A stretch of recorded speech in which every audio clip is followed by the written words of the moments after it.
త్రిపురా రహస్య జ్ఞానకండ సారము బాలప్రియ వ్యాఖ్యాన సహితము 18వ అధ్యాయము మనస్వరూపణ నిరూపణము. దత్తాత్రేయుడు భార్గవునకు ఇలా చెబుతున్నాడు. అష్టావక్ర జనకుల సంవాదం వలన చైతన్యం దృశ్యరహితంగా శుద్ధంగా ఎలా ఉండునో నిరూపింపబడింది. అది అనేక విధాలుగా స్ఫురిస్తూనే ఉన్నా మనుష్యులు దాని యొక్క పరిజ్ఞానం లేకపోవటం వలన దానిని గుర్తించలేకున్నారు. అంతర్ముఖమైన సూక్ష్మమైన దృష్టిచే తప్ప మరొక విధంగా అది గోచరింపదు. ఇన్ని మాటలు ఎందుకు, సాధనమును చెబుతాను వినుము. మనస్సు అనే సాధనంతో సర్వమును తెలుసుకుంటున్నావు. ఆ మనస్సును తెలుసుకొనుటకు సాధనం లేదు కావున అది ఇతర వస్తువుల వలె వేద్యం అవుటలేదు. ఇది ఇల్లు, ఇది పుస్తకం అని చూపించి చెప్పినట్లు ఇది నా మనస్సు అని చూపుటకు వీలు లేదు. కావున మనస్సు ఉన్నదనుట నిశ్చితం. ప్రతిబింబములు లేని అద్దం వలె మనస్సు కూడా దృశ్యరహితంగా ఉండును. అటువంటి శుద్ధమైన మనస్సును విత్తి అంటారు. వస్తువులను ప్రతిబింబింప చేసుకొనుటయే అద్దంనకు స్వరూపమైనట్లు మనస్సుకు కూడా వస్తువులను తెలుసుకొనుటయే స్వరూపం, అనగా జ్ఞానమే దాని స్వరూపం. ఆ మనస్సు నీదే కాబట్టి అది నీవు ఎప్పుడో తెలిసే ఉంది. ఆ మనస్సు నీదే కాబట్టి అది నీకు ఎప్పుడో తెలిసే ఉంది.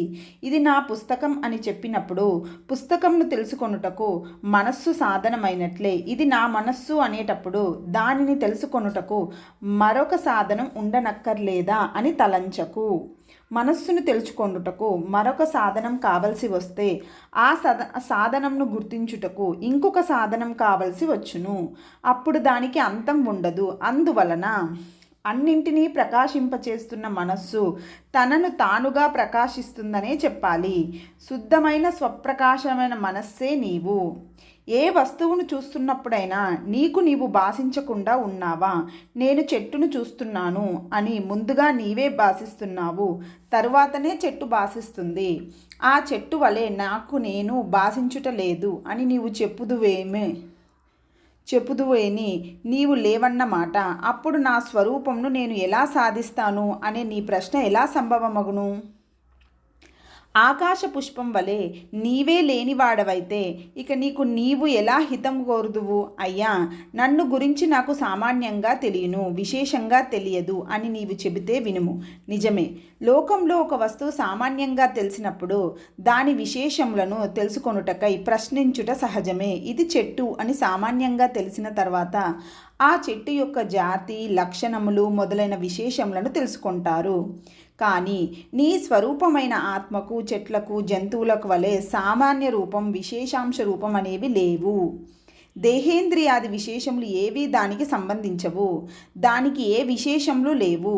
అది అంతటా నిర్విశేషంగా, అఖండంగా, పూర్ణంగా వ్యాపించి ఉంది. కావున అది నీకు సామాన్యంగా తెలిస్తే పూర్తిగా తెలిసినట్లే.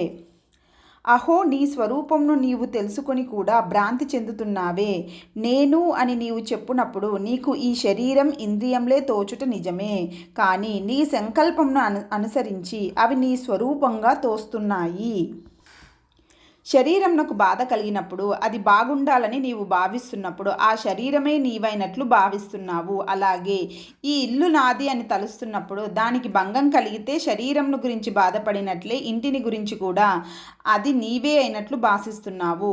నా ఇల్లు, నా భూమి అని ఏ వస్తువును గురించి భావిస్తుంటావో ఆయా వస్తువుల వందు నీవు వ్యాపించే ఉన్నావు. నీవు సర్వమయుడవు. అందువలన నీవు ఇల్లు మాత్రమే కాదు, భూమి మాత్రమే కాదు, అలాగే నీవు దేహం మాత్రమే కాదు. కావున ఏదేది నీకు కనిపిస్తుందో అది ఏదీ నీ స్వరూపం కాదు. నీవు దృక్కువు. నీకు కనిపించేది అంతా దృశ్యం. దృక్కు ఎప్పుడూ దృశ్యం కాదు. చెట్లు, జంతువులు మొదలగు దృశ్యములు ఎన్ని మారుతున్నా దృక్కు మారదు. ప్రతిబింబములు ఎన్ని మారినా అద్దం మారదు. ప్రతిబింబములు అద్దం కానట్లే దృశ్యం దృక్కు కాదు. దేహం, దేశం, కాలం మొదలగు ఎన్ని భిన్న విషయములు దృక్రూపమైన చైతన్యంలో ప్రతిబింబిస్తున్నా అవి ఎంత చిత్ర విచిత్రములుగా భాసిస్తున్నా ఆ విశేషంలో రవ్వంత కూడా దృక్కుకు సంబంధించవు. కావున సంకల్పమును వర్ణించి సకల దృశ్యములకు అతీతమైన శుద్ధ చైతన్య రూపంగా భాసిస్తున్న దృక్కును నీ స్వరూపంగా చూడుము. అలా ఒక్కసారి నీ స్వరూపంను నీవు గుర్తించిన తర్వాత దాని యొక్క లక్షణంనకు భిన్నంగా దాని యందు ప్రతిబింబ మాత్రములుగా తోస్తున్న దేహం మొదలైనవి నీ స్వరూపం కాదని తెలియను. అలా తెలియుట వలన సర్వ సంసారంనకు కారణమైన అజ్ఞానం తొలగిపోవును. మోక్షం అనేది ఆకాశం యొక్క అంచులలో కానీ పాతాళం యొక్క లోతులలో కానీ లేదు. సకల సంకల్పములను త్యజించుట వలన నీ బుద్ధిలో స్ఫురించే శుద్ధ చైతన్యమును నీ స్వరూపంగా గుర్తించుటయే మోక్షం. అది నీకు స్వరూపమే అగుట చేత అది నీకు ఎప్పుడూ అప్రాప్తం కాదు. అది ఎల్లప్పుడూ నీకు సంప్రాప్తించే ఉంది. ఆత్మ నాకు లభించలేదు అనే భ్రాంతిని తొలగించుకుంటే చాలును. అదే కృతార్థత. మోక్షంను స్వర్గం వలె వేరొక లోకమని భావించకు. సృష్టించబడిన లోకములన్నీ నశించును, మోక్షం అలా నశించదు. స్వప్నంలో చూస్తున్న నువ్వు తప్ప చూడబడుతున్నవన్నీ కుందేటి కొమ్ముల వలె అసత్యములైనట్లే. నీ స్వరూపమునకు భిన్నంగా నీకు తోచేదంతా అసత్యమే. నీ స్వరూపం అంతటా నిండి ఉంది. అటువంటప్పుడు మోక్షం నీ స్వరూపం గాక మరి ఎక్కడ సంభవించును? ప్రతిబింబములు లేకుండుటయే అద్దంనకు స్వరూపమైనట్లు నీ యందు ఏ విశేషములు గోచరింపకుండా ఉండుటయే నీకు మోక్షం. లోహ వ్యవహారంలో కూడా కట్టివేసి ఉన్న వాటిని కట్లు విప్పి విడిపిస్తే వాటికి మోక్షం కలిగింది అంటున్నాము. వాటికి అప్పుడు బంధం తొలుగుతున్నదనే కానీ మోక్షం అనేది క్రొత్తగా ఏదీ కలుగుటలేదు. కావున మోక్షం వేరొక సత్యమైన వస్తువు కాదు. ఆత్మకు అన్యమైనది ఏదీ సత్యం కాదు. ఆత్మ పూర్ణ స్వరూపంగా ఒకసారి గోచరించుటయే మోక్షం. ప్రతిబింబములు ఉన్నప్పుడు అద్దం సంకుచితమైనట్లు కనిపించును. అవి తొలగగానే అది పూర్ణ స్వరూపంతో భాషించును. అలాగే ఆత్మ యందు దృశ్యములు భాషిస్తున్నప్పుడు అది అపూర్ణంగా తోచును. దృశ్యములు తొలగగానే ఆత్మ పూర్ణ స్వరూపంతో గోచరించును. ఆత్మయందు దేశం కాలం మొదలైన వాటి వలన విభాగములు ఏర్పడుట లేదు. దేశములు నదులు కొండలు హద్దులై విభజిస్తున్నాయి. నదులు కొండలు ఆ దేశములకు భిన్నములై ఉన్నట్లు దేశం కాలం ఆత్మకు భిన్నములై దానిని విభజిస్తున్నాయంటే అది అసంభవం. ఆత్మ చైతన్య రూపం. దానికి వెలుపల ఉన్న ఏ పదార్థమునకు కూడా స్వరూపమే సిద్ధించదు, అనగా అవి ఉండవు. దీపపు కాంతి గోడ మీద ఉన్న బొమ్మ మీద పడితే ఆ బొమ్మలు ప్రకాశిస్తూ ఆ కాంతి యందు మునిగి ఉండును. అలా ఆ కాంతి వలన స్ఫూర్తి నొందుతూ దాని యందు మునిగి ఉన్న బొమ్మలు ఆ కాంతికి విభాగములను ఎలా కల్పించలేవో అలాగే చైతన్యంలో ప్రతిబింబిస్తూ దాని యందు మునిగి ఉన్న దేశకాలములు దానికి విభాగములు కలిగించలేవు. కావున పదార్థములన్నీ చైతన్యంలో ప్రతిబింబిస్తూ దాని అందే గోచరిస్తున్నాయి. అద్దమునకు భిన్నంగా దానిలోని ప్రతిబింబములను ఉనికి లేనట్లు చైతన్యమునకు భిన్నంగా పదార్థములకు ఉనికియే లేదు.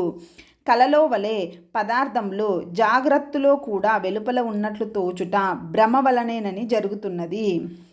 భ్రమ వలన తోస్తున్న పదార్థములు సత్యములు ఎలాగునో చెప్పుము. కావున చైతన్య రూపమైన మన ఆత్మయే మాయారూపమైన స్వాతంత్ర శక్తి చేత వివిధ పదార్థములుగా భాషిస్తున్నది. కలలో మనస్సు ఒక్కటే కదా వివిధ పదార్థములుగా సంఘటనలుగా భాషిస్తున్నది. జాగ్రత్త దశలో కూడా అలాగే జరుగుతున్నది. కావున ఆత్మ కన్నా భిన్నంగా వెలుపల ఏదీ లేదు. ఈ మాటలు విని భార్గవుడు మరల ఇలా ప్రశ్నించాడు. భగవానుడా, నీవు చెప్పింది చాలా దుర్ఘటముగా తోస్తున్నది. శుద్ధమైన చైతన్యం ఒక్కటే వివిధంగా భాషించుట అసంభవం. చితి చేత్యం అని వస్తువులను రెండు విధములుగా గ్రహిస్తున్నారు. చితి స్వప్రకాశం. చితి చేత భాషించున్నది చేత్యం. దీపం చేత భాషిస్తున్నది వస్తువు. దీపం కన్నా వేరుగానే కనిపిస్తున్నది. అలాగే చితి చేత భాషిస్తున్న చేత్యం కూడా దానికన్నా భిన్నమైన పదార్థమే అగును. చేత్యం చిదాత్మకం అనే మాట అనుభవంనకు అందుటలేదు. మరియు సంకల్పంను వదులుకొనుట వలనే మనస్సు నిర్వికల్పం అగునని మహాత్ముడైన జనకుడు చెప్పాడు. అదే ఆత్మకు రూపం. అదే సంసార నాశనమును గావించు నిర్వికల్ప జ్ఞానం అని ఆయన చెప్పాడు. మరి జ్ఞానం పొందుటయందు ఆత్మకు మనస్సు సాధనం అని చెప్పబడింది. మనస్సు సాధనంగా లేకపోతే ఆత్మ దేనిని గ్రహించలేక జడమే అగును. అప్పుడు జడమైన ఆత్మ కన్నా మనస్సే గొప్పదగును. ఆత్మకు బంధం గాని మోక్షం గాని మనస్సు చేతనే కలుగుచున్నది అనుట స్పష్టం. మనస్సు సవికల్పమైతే బంధం, నిర్వికల్పమైతే మోక్షం కలుగుతున్నది. అటువంటప్పుడు సాధనమైన మనస్సే ఆత్మ ఎలా అగును? ఖడ్గం దానిని ధరించిన వాడు రెండు భిన్న పదార్థములు అయినట్లు మనస్సు నిర్వికల్పమైన ఆత్మ కన్నా భిన్నమే అగును. అప్పుడు ద్వైతం తప్పదు. మరియు లోకంలో ఎవనికైనా భ్రాంతి కలిగినప్పుడు దేనిని గురించి వాడు భ్రాంతి చెందుతున్నాడో ఆ విషయం అసత్యమే అగును. కానీ వానికి భ్రాంతి కలుగుట మాత్రం సత్యమే. వ్యక్తి వాని భ్రాంతి రెండూ సత్యములు అగుచుండుటచే అద్వైతం ఎలా సిద్ధించును? ఎండమావులలో నీరు కనిపించినప్పుడు ఆ నీరు అసత్యమే, దాని వలన దప్పిక తీరదు. ఆ నీరు చాలాసేపు కూడా నిలవదు. పనికి ఉపయోగపడుట, చిరకాలం ఉండుట అనేవి అసత్య వస్తువులలో సంభవించదు. మరి జగత్తులోని వస్తువులు చిరకాలం నిలుస్తూ ఎన్నో పనులకు ఉపయోగపడుతున్నాయి. కావున జగత్తులోని వస్తువులను అసత్యములు అని ఎలా చెప్పవచ్చును? జగత్తు సత్యమైతే ద్వైతమే సిద్ధించును, అద్వైతం సిద్ధించదు. మరియు దృశ్యమైన జగత్తు వలన కలుగుతున్నదంతా భ్రాంతి జ్ఞానం అని మీరు చెబుతున్నారు. అలా అయితే భ్రాంతి రహితమైన జ్ఞానమే ఉండదు. అటువంటప్పుడు ఇది భ్రాంతి, అది సత్యం అనే భేదం ఎలా కలుగును?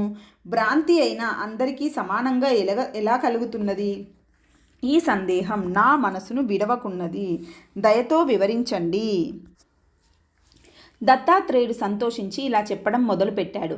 భార్గవ, చక్కగా అడిగావు. ఈ విషయంను చాలా వరకు ఇంతకు ముందే చెప్పాను. అయినా మనస్సుకు సంతుష్టి కలిగే వరకు మరల విషయంను శోధించవలసిందే. ఒక్కొక్కనికి ఒక్కొక్క విధమైన బుద్ధి ఉండును. అందువలన ఆలోచించు విధానం కూడా ప్రతి వానికి భిన్నంగానే ఉండును. అటువంటప్పుడు శిష్యుడు తన మనస్సులోని సందేహంను అడగకపోతే గురువైనా ఎలా చెప్పగలడు? గురువును అడగకుండా ఎవడైనా సందేహంని ఎలా తీర్చుకొనగలడు? ప్రశ్నించు వాని యొక్క విద్య దృఢమగును. సత్య నిరూపణకు ప్రశ్నయే బీజం. కావున గురువును ప్రశ్నించి తెలుసుకున్న వానికే విద్య లభించును. చితి ఒక్కటే అనేకంగా ఎలా అగునని అడుగుతున్నావు. స్వప్నంలో, ఊహాలోకంలో ఒక్క మనస్సు తప్ప మరేదీ ఉండదు. ఒక్క మనస్సే అప్పుడు చూచువాడుగా, చూచుటకు దృశ్యంగా భాసిస్తున్నది కదా. అలాగే జాగ్రత్త దశలో కూడా శుద్ధమైన చైతన్యం ఒక్కటే చితిగా, చైత్యముగా వివిధ రూపాలతో భాసిస్తున్నది. కావున స్వప్నంలో ద్వైతం లేనట్టే జాగ్రత్త దశలో కూడా ద్వైతం లేదు. దీపపు వెలుగులో వస్తువు కనిపిస్తుంది కాబట్టి ఆ వెలుగు కన్నా వస్తువు భిన్నంగా లేదని చెబుతున్నావు. కానీ వస్తువు గోచరించుటకు వెలుగు ఉండాలనే నియమం లేదు. వెలుగును చూడలేకున్న అంధుడు స్పర్శ చేత వస్తువును గ్రహిస్తున్నాడు. ప్రతి వ్యక్తి వస్తువును స్మరించినప్పుడు దాని రూపంను మనస్సులో చూస్తూనే ఉన్నాడు. మనస్సు చైతన్యంతో కూడి ఉండగా పని చేయక ఉన్నప్పుడు ఎవడు ఏ వస్తువును చూచుటలేదు. కావున వస్తువులన్నీ చైతన్యం అనే అద్దంలో ప్రతిబింబించట చేతనే మనకు గోచరిస్తున్నాయి. అద్దము కన్నా భిన్నంగా ప్రతిబింబం ఎలా ఉండదో అలాగే చైతన్యం కన్నా భిన్నంగా జగత్తులోని వస్తువులు లేవు. కావున చితికి అన్యంగా రెండవ వస్తువు లేదు. కావునే మనస్సు కూడా చితికి అన్యంగా లేదు. స్వప్నంలో మనస్సుకు భిన్నంగా ఆ స్వప్న ప్రపంచం ఎలా లేదో అలాగే జాగ్రత్త దశలో కూడా మనస్సుకు భిన్నంగా ప్రపంచం లేదు. స్వప్నంలో చెట్టును ఖండించుటకు గొడ్డలి సాధనం అవుతున్నది. కానీ ఆ చెట్టు దానిని ఖండించుట దానికి సాధనమైన గొడ్డలి మొదలగు అంతా అసత్యమే కదా. అలాగే దృశ్యములు ఎలా అసత్యములో అలాగే వాటిని గ్రహించుటకు సాధనమైన మనస్సు కూడా అసత్యమే. స్వప్నంలో జరిగే సంఘటనలన్నీ అసత్యములు, దానికి కారణమైన మనస్సు కూడా అసత్యమే. అలాగే జాగ్రత్త దశలో కూడా దృశ్యములు, సంఘటనలు మిథ్య, వాటిని గ్రహిస్తున్న మనసు కూడా మిథ్యయే. కేవలమైన చిదాత్మ స్వచ్ఛమైన తన స్వాతంత్రము చేత మనస్సు మొదలగు వాటిని కల్పించి దృశ్యం, చూచువాడు మొదలైన భేదములతో వ్యవహరిస్తున్నది. అది ఒక్కొక్కప్పుడు కేవలం నిర్వికల్పంగా ఉండును. భార్గవ, చితి యొక్క తత్వంను చక్కగా పరిశీలించి గ్రహించుము. ఆకాశం ఆత్మవలే పూర్ణం, సూక్ష్మం, నిరంజనం, నిరాకారం అయినా అది ఆత్మతో సమానం కాదు. ఆత్మ యందు ఉన్న చైతన్యం దాని యందు లేదు. కానీ ఆకాశం ఆత్మ కన్నా భిన్నంగా లేదు. అజ్ఞానులు ఆత్మనే చూస్తూ దానిని ఆకాశమని భ్రమిస్తున్నారు. సూర్యుని కాంతి ప్రసరిస్తున్న దానిని గుడ్లగూబలు చీకటిగానే చూస్తున్నాయి కదా. జ్ఞానులు ఆకాశంను ఆత్మగానే చూస్తున్నారు.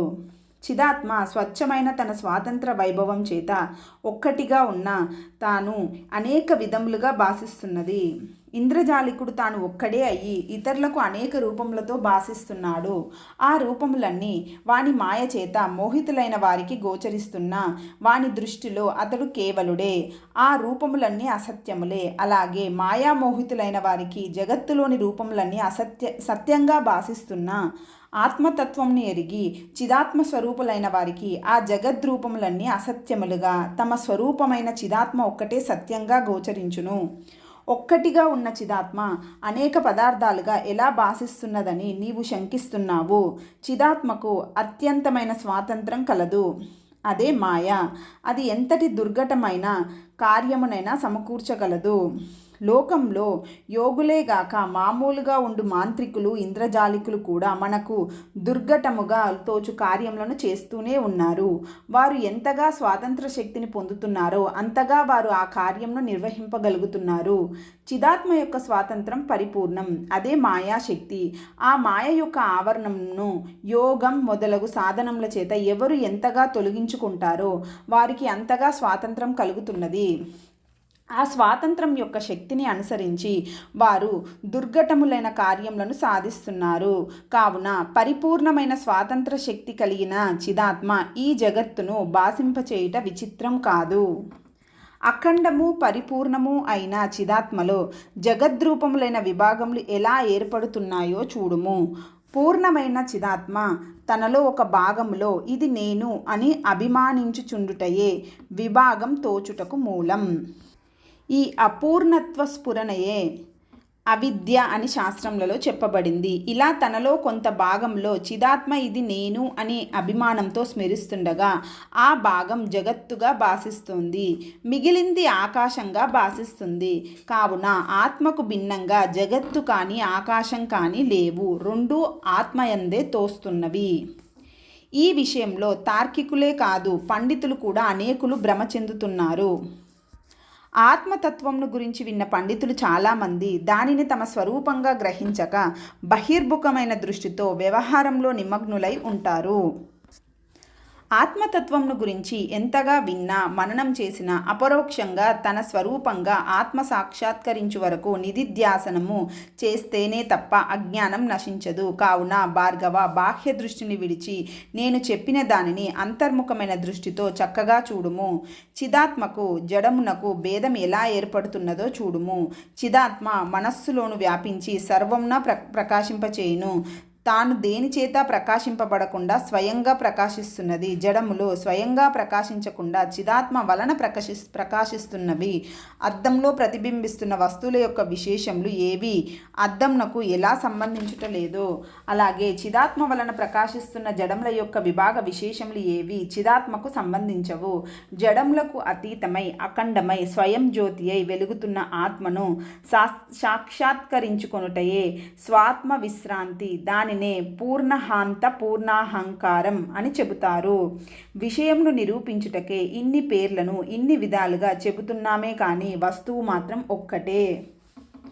తేజస్సులో కాంతి, ఉష్ణం ఎలా అభిన్నంగా ఉన్నాయో అలాగే మాయాశక్తి చిదాత్మలో అభిన్నంగా ఉన్నది. తేజస్సు, కాంతి రెండు పదార్థములు కావు. అవి రెండు పదార్థములే అయితే రెండింటిని విడదీసి చూపవలసి ఉండును, కానీ అలా విడదీయలేము. అలాగే మాయాశక్తి చిదాత్మలో అభిన్నంగా ఉంది. అది వాస్తవంగా చిదాత్మయే. అది అద్దము వలె ఎన్నో వస్తువులను భాసింపచేస్తున్నది. దాని యందు ఎన్ని వస్తువులు గోచరిస్తున్నా దాని స్వరూపంలో మాత్రం ఎటువంటి మార్పు కలుగుటలేదు. చిదాత్మ మాయాశక్తి చేత నామరూపములు విభాగములతో భాషించుటే అనాత్మ భాష. అవిద్య, జడశక్తి, శూన్యం, ప్రకృతి, అత్యంత భావం, ఆకాశం, తపస్సు అని పేర్కొనబడుచున్నది. ఇదంతా మొదటి విభాగం.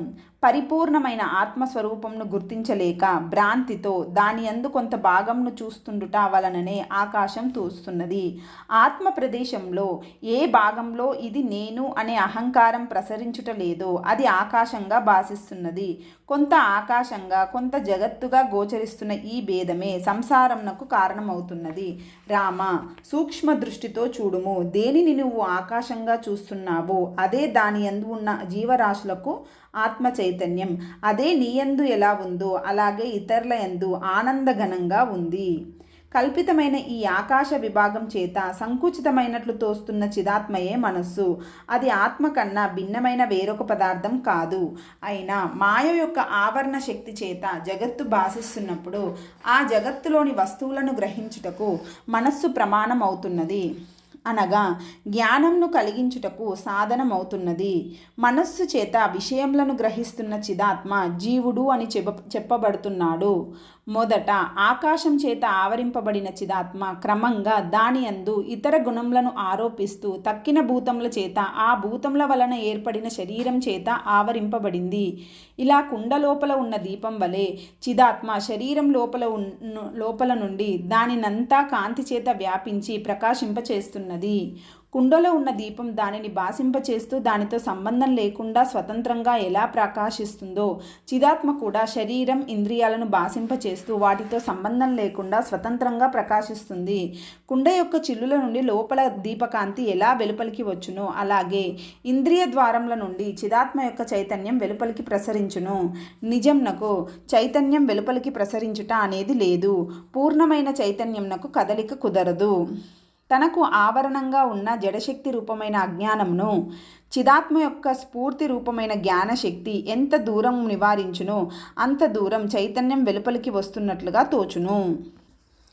చిదాత్మ యొక్క స్ఫూర్తి రూపమైన జ్ఞానశక్తి జీవుని యందు పరిమితమై ఉండును.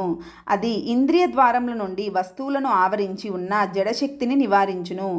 ఆవరణం తొలగుటయే కానీ జ్ఞానం ప్రసరించుట అనేది లేదు.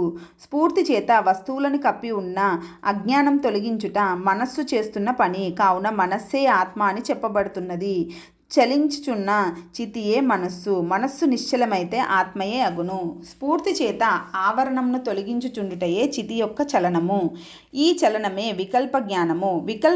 వికల్పములను వదిలి మనస్సు నిశ్చలమై నిర్వికల్పమైతే పూర్ణ విజ్ఞానమై ముక్తి కలిగించును. మనస్సులో వికల్పములను వదిలిపెట్టినంత మాత్రం చేత వెలుపల ఉన్న వస్తువులను ఆవరించి ఉన్న జడశక్తి తొలగిపోవునా అని సందేహించకు. అసలు ఆవరణమే లేదు. నీ చేతనే కప్పబడిన ఆవరణం సత్యమెలాగును? త్రాడును చూసి పాముగా అనుకుంటున్నప్పుడు త్రాడును ఆవరించి ఉన్న అజ్ఞానం నీ చేత కప్పబడిందే కదా. ఊహాలోకంలో నీవు నీ శత్రువు చేత బంధింపబడి బెదిరింపబడుతూ కొట్టబడుతున్నావు అనుకొనుము. ఊహ చెదిరిపోతే బంధనం కొట్టబడుట మిగులున. వ్యవహారం కూడా ఇటువంటిదే అని గ్రహించుము. వికల్పములు తొలగితే సంసార బంధం కూడా మిగలదు. భార్గవ, అనాది కాలం నుండి ఎవనికి బంధమే లేదు. భ్రాంతి తప్ప బంధం ఎవనికి ఉంది, ఎక్కడ ఉంది విచారింపుము. నేను బంధింపబడి ఉన్నాను అని నిశ్చయంగా అనుకొనుటయే బంధము. ఎంత బుద్ధిమంతుడైనా ఎన్ని ప్రయత్నములు చేసినా బంధం అనే భ్రాంతిని తొలగించుకుంటే తప్ప సంసారం నుండి ముక్తుడు కాజాలడు. నిర్మలమైన చిదాత్మకు బంధం ఏమిటి, ఎలా కలుగును? ఆత్మరూపమైన యుద్ధంలో ప్రతిబింబములైన భావనముల చేతనే బంధం కలుగునని తలంతువేని. అద్దంలో ప్రతిబింబిస్తున్న అగ్ని కూడా దహించునని చెప్పవలసి ఉండును. సంసార బంధం మనస్సు ఉంది అనే నిశ్చయంతో రెండు విధములుగా ఏర్పడుతున్న భ్రాంతి తప్ప ఎవనికి ఎక్కడా ఎప్పుడూ బంధం అనేది లేదు. సరైన విచారము అనే మహాజలం చేత ఈ రెండిటి విషయంలో గల భ్రాంతి అనే మాలిన్యంను కడిగి వేసుకుంటే తప్ప ఎవనికి సంసార భీతి నశించదు. ఆ భ్రాంతి తొలగనంత వరకు నేను గ్రాని బ్రహ్మదేవుడు కానీ, శంకరుడు కానీ, విష్ణువు కానీ, విద్యారూపిణి అయిన త్రిపురాదేవి కానీ ముక్తిని కలిగించుట అసంభవం. కావున రామ, ఈ రెండింటినీ వీడి సుఖింపుము. మనస్సు నిర్వికల్పంగా ఉన్నప్పుడు ఆత్మయే అగును. కావున ద్వైతమునకు ప్రసక్తే లేదు. ఇది అది అని వివిధ పదార్థముల రూపంతో భాషించుట కన్నా భిన్నంగా మనస్సు ఏముంది? ఇది అది మొదలగు పదార్థముల భావనను విసర్జించితే మిగులునది ఆత్మయే. త్రాడును చూసి పాముగా భ్రమించినప్పుడు త్రాడే పాముగా భాషిస్తున్నది. పాముకు సంబంధించిన భ్రాంతి జ్ఞానం నశించినప్పుడు త్రాడుకు సంబంధించిన జ్ఞానం నిలిచి ఉండును. అలాగే త్రాడు కూడా చిత్తనందు తోస్తున్న భ్రాంతియే అని నిశ్చయం కలిగినప్పుడు తాడి యొక్క జ్ఞానం కూడా నశించి కేవల చైతన్యమే మిగులును.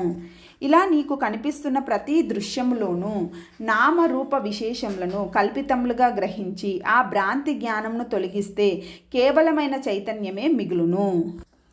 అది నీ దృక్కే. దృశ్యములన్నీ నీ దృక్కునందే రూపొందుతున్నాయి. నీ దృక్కు ప్రసరింపకుంటే దృశ్యమే మిగులదు. ఆ దృక్కులో నామరూపములను గ్రహింపకున్నా దృశ్యం లేదు. వెండి చెంబు, వెండి కంచం మొదలైనవి వెండి కన్నా భిన్నంగా లేనట్లు దృశ్యములు దృక్కుకు భిన్నంగా లేవు. కావున దృక్కు ఒక్కటే వస్తువు, అది నీ స్వరూపమే. కావున ద్వైతమునకు ప్రసక్తియే లేదు. జాగ్రత్త దశలో పదార్థములు ఎన్నో పనులను ఉపయోగపడుతూ స్థిరంగా ఉన్నాయి. కావున అవి వస్తువులు కావు అనుట ఎలా కుదురును? అవి వస్తువులు అయినప్పుడు అద్వైతం ఎలా ఉండును అని నీవు అంటున్నావు. పనులకు ఉపయోగపడుతూ స్థిరంగా ఉన్నట్లు తోచినంత మాత్రం చేత పదార్థములు సత్యములు కావు. స్వప్నంలో పదార్థములన్నీ ఉపయోగపడుతూ ఆ సమయంలో స్థిరంగా ఉన్నట్లే తోస్తున్నాయి. అంత మాత్రం చేత అవి యథార్థములు అగుట లేదు. మేల్కొనగానే అవన్నీ మిథ్య అని తలుస్తాము. స్వప్న జాగ్రత్తలకు కొంచెమే భేదం. స్వప్నం మిథ్య అనే నిశ్చయం జాగ్రత్తలో కలుగుతున్నది. జాగ్రత్తలోని వ్యవహారం మిథ్య అనే నిశ్చయం స్వప్నంలో కలుగుటలేదు. అంత మాత్రం చేత జాగ్రత్తలోని వ్యవహారం సత్యం కానేరదు. జాగ్రత్తలో ఈ పదార్థములన్నీ ఎంత సత్యంగా తోస్తున్నాయో స్వప్నంలో కూడా అంతే సత్యంగా తోస్తున్నాయి కదా. జాగ్రత్తలో అది లేకపోవుటచే మిథ్య అంటున్నావు. అలాగే స్వప్నంలో జాగ్రత్తలోని వ్యవహారం ఉండదు. కావున ఈ వ్యవహారం కూడా మిథ్యయే. మారుతున్న స్వప్నంను జాగ్రత్తలోని వ్యవహారంను చూస్తున్నా నీవు మారుటలేదు. కావున నీవు ఒక్కడివే సత్యం. మరొక దృష్టాంతమును చూడుము. ఇంద్రజాలంలో కూడా కల్పింపబడిన వస్తువులు పనులకు ఉపయోగపడుతూ స్థిరంగా ఉన్నట్లే తోస్తున్నాయి. అంత మాత్రం చేత అవి సత్యములు అవుతున్నాయా? ఇంద్రజాలం చేత భ్రాంతులైన వారు ఆ వస్తువును సత్యంగా ఎలా తలుస్తారో అలాగే లోక వ్యవహారంలో మాయామోహితులైన వారు దీనిని సత్యం అంటున్నారు. రామ వినుము. ఎల్లప్పుడూ ఏది ఉన్నదో అదే సత్యం. ఒకప్పుడైనా లేకుండా పోవునది సత్యం కాదు. అయ్యా, స్వప్నంలో కానీ జాగ్రత్తలో కానీ దృశ్యములను గ్రహిస్తున్నప్పుడే దృక్కు కూడా ఉన్నట్లు మనకు తెలుస్తున్నది. గాఢ నిద్రలో దృశ్యంను గ్రహించినప్పుడు దృక్కు ఉన్నట్లు తెలియటలేదు. కావున నిద్రలో దృక్కు లేదు కాబట్టి దృక్కు కూడా అసత్యమే అని నీవు అనవచ్చును. కానీ ఆ నిద్ర యొక్క కాలం దృక్కు లేకపోవుట నీకు ఎలా తెలిసింది? అవి నీకు తెలిసినవి అనగా అప్పుడు వాటిని గ్రహిస్తున్న నువ్వు ఉన్నవన్నమాట. అప్పుడు వాటిని గ్రహిస్తున్న నీ స్వరూపం దృక్కే. కావున దృశ్యములు లేని నిద్రలో కూడా దృక్కు ఉంది. అది లేని సమయమే లేదు కాబట్టి అదే సత్యం. ఏది ఇతరములపై ఆధారపడకుండా స్వయంగా ప్రకాశించును అదే సత్యం. తక్కినదంతా అసత్యం. అలాగాక అసత్యం అని నిరూపింపబడ వరకు కనిపిస్తున్నదంతా సత్యమే అని అంటావేమో, అది కుదరదు. ఎందువల్లనగా ఎండమావులలోనూ నీరు వలె లేనిది ఉన్నట్లుగా కనిపిస్తున్నది. అలాగే ముత్యపు చిప్ప వెండి బిళ్ళ వలె తోస్తున్నప్పుడు యథార్థంగా ఉన్న ముత్యపు చిప్ప కనిపించుటలేదు.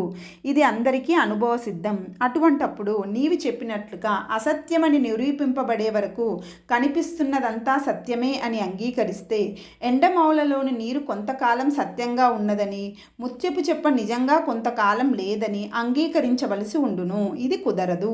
కావున ఎప్పుడు స్వయంగా ప్రకాశిస్తున్న దృక్కు సత్యము, తక్కినదంతా అసత్యమే. అటువంటప్పుడు కనిపిస్తున్న దృశ్యం తప్ప నిర్విశేషంగా ఎప్పుడూ గోచరింపని దృక్కు లేదని వాదించువాడు మూర్ఖుడు. అటువంటి వాడు నేను లేను అని కూడా చెప్పగలడు. శరీరంను ఇంద్రియములను విడిచినచో తాను ఉన్నాడో లేదో తెలియక తన ఉనికి అందే సందేహం కలవాడు ఎటువంటి తర్కముచే అయినా ఇతరుల యొక్క అజ్ఞానంను ఎలా పోగొట్టగలడు? అలా వాడు చేయగలిగితే ఒక పెద్ద గుండురాయి కూడా మానవుల అజ్ఞానంను పోగొట్టగలదు. కావున లోకంలో వస్తువులు ఉపయోగపడుతూ స్థిరంగా ఉన్నట్లు కనిపిస్తున్నంత మాత్రాన ఇవి సత్యములు కానేరవు. ఈ పదార్థ విజ్ఞానమంతా భ్రాంతియే. ఈ శాస్త్రముల విజ్ఞానమంతా ఎంతో సత్యమైనట్లు తలంచుట మహాభ్రాంతి. ముత్యపు చిప్ప కనిపించు వరకు వెండి సత్యంగానే తోచునట్లు ఆత్మసాక్షాత్కారం కలిగే వరకు జగత్తు సత్యంగానే తోచును. ఆత్మజ్ఞానం కలగగానే జగత్తు యొక్క విజ్ఞానమంతా భ్రాంతియే అగును. భ్రాంతి అందరికీ ఎలా సమానంగా ఉండునని నీవు శంకిస్తున్నావు. శూన్యమైన ఆకాశం నీలంగా ఉన్నట్లు అందరికీ సమానంగానే గోచరిస్తున్నది కదా, అలాగే అజ్ఞానం యొక్క సామ్యం వలన అందరికీ జగత్తు సత్యమైనట్లు సమానంగా భ్రాంతి కలుగుతున్నది. ఆ భ్రాంతి తొలగగానే శుద్ధమైన ఆత్మ విజ్ఞానం కూడా అందరికీ సమానంగా కలుగుతున్నది. భార్గవ, నీవు అడిగిన దానికి యుక్తియుక్తంగా సమాధానం చెప్పాను. చెప్పిన దానిని చక్కగా విచారించుకొని సందేహంను వీడి నిశ్చయంను పొందుము. ముక్తి చెందిన తర్వాత వ్యవహారం ఎలా జరుగునని ఇంతకు పూర్వం ప్రశ్నించావు. దానికి సమాధానం వినుము. లోకంలో ఉత్తములు, మధ్యములు, అధములు అని ముక్తులు 3 విధములుగా ఉన్నారు. ప్రారబ్ధం వలిగే సుఖ దుఃఖముల చేత క్షణక్షణం కలత చెందుచుండి స్వరూప జ్ఞానం కలిగి ఉండువారు అధములు. మందమారుతం వలన సుఖం, నల్లులు, దోమలు మొదలైన వాటి వలన దుఃఖం కలుగుతున్న గాఢంగా నిద్రించు వారి వలె ప్రారబ్ధం వలన సుఖ దుఃఖానుభావం కలుగుతున్న వాటిని గుర్తించకుండా ఎల్లప్పుడూ శాంతచిత్తులై ఉండువారు మధ్యములు. ఆపదలు పరంపరంగా వచ్చి పడిన ఉద్వేగంను పొందక, మహాసుఖములు కలుగుతున్నప్పుడు హర్షమును పొందగా, ఎటువంటి అద్భుత సంఘటనలకు కూడా విస్మయం చెందగా, ఏ పరిస్థితిలోనూ స్వరూపం నుండి తొలగక, మనస్సులో కామ క్రోధాదుల యొక్క క్షోభను రవ్వంత కూడా పొందక శాంతులై ఉండి లోకంలో అందరి వలె వ్యవహరించువారు ఉత్తమ జ్ఞానులు. ఉత్తముడు కేవల జ్ఞాని, మధ్యముడు మరియు అధముడు జీవన్ముక్తులు. అధముడు నిరంతరం సమాధి స్థితిలో నిలవలేడు. ప్రారబ్ధం వలన అప్పుడప్పుడు స్వరూప స్థితి నుండి తొలగి క్లేశం పొందుచుండును. అభ్యాస బలం చేత మనస్సును నిరోధించి ఎల్లప్పుడూ లోపల సమాధి స్థితిలో నిలవగలిగిన వాడు మధ్యముడు. మనస్సు వ్యవహారంలో ప్రసరిస్తున్న వెలుపల కూడా దృఢమైన సమాధ స్థితిలో ఉండువాడు ఉత్తముడు. కావున బుద్ధి యొక్క భేదములను అనుసరించి జ్ఞాన పరిపాకం యొక్క దశలలోని భేదములను బట్టి వారి వారి ప్రారబ్ధ శేషములను బట్టి జ్ఞానులు కూడా విచిత్రములైన వ్యవహారములు సంభవించును. జ్ఞానులకు కూడా విచిత్రములైన వ్యవహారములు సంభవించును. ఇది జ్ఞానఖండంలోని మనస్స్వరూప నిరూపణ అనే 18వ అధ్యాయము.